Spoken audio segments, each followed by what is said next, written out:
আমি বেদস্তর মীমাংসা ন্যায় বিচার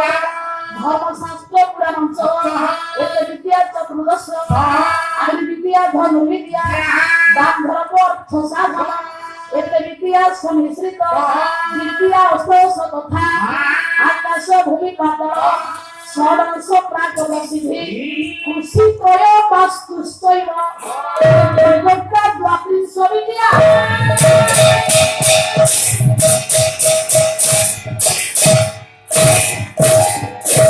অঙ্গানি বেদস্তর অঙ্গ হচ্ছে ছ বেদ হচ্ছে চারি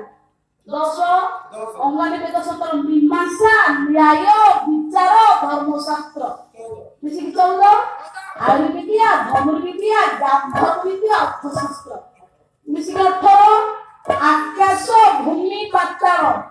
কেতে ହେଲା ষড়শ ছটা রস কৃষি ত্রয় কৃষিকালীন বর্ষাকালীন শীতকালীন গ্রীষ্মকালীন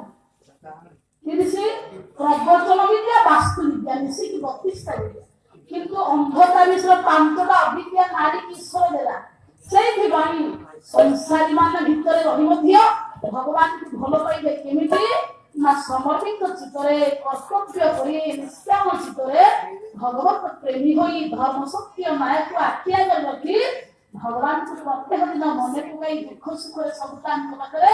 ପଣ୍ଡିତ ବାଢିଲେ ପ୍ରଭୁ ଯାଇକି ଭଲ ପାଇବେ ଆରେ ଦେଖନ୍ତୁ ମୁଁ କାହିଁ କହିଲି ଗୋଟି ମନା କରୁଛି ବାପା ମୁଁ ବିବାହ କରିବି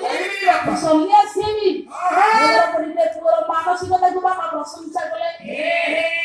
କାହିଁକି ନା ମୁଁ ଭଗବାନଙ୍କୁ ଯୋଉ ସ୍ତୁତି କରି ଗାନ କରି ସେବା କରି ପୁଅଟି ପାଇଛି ମୋ ପୁଅ ଅତ୍ୟନ୍ତ ଦୁର୍ଲଭ ଭଗବାନଙ୍କୁ ପାଇବା ପାଇଁ ଭଗବାନଙ୍କୁ ସେବା କରିବା ପାଇଁ ଜିଦ୍ଦି କରୁଛି ପୁଅର ମାନସିକତା ବାପା ପଣ୍ଡିତ ଅସ୍ୱୀକାର ନ କରି ବାପା ମାଙ୍କର ସ୍ୱୀକୃତି ନେଇ ଗଙ୍ଗା ନଦୀ କୂଳେ ଗୋଟେ ଆଶ୍ରମ ଅଛି ନା ହେଉଛି ନିକୁଞ୍ଜ ବିହାରୀ ମଠ ସେଇ ମଠରେ ବାପା ପୁଅ ସାଙ୍ଗ ହୋଇ ପଣ୍ଡିତ ଗମନ କଲେ ହଁ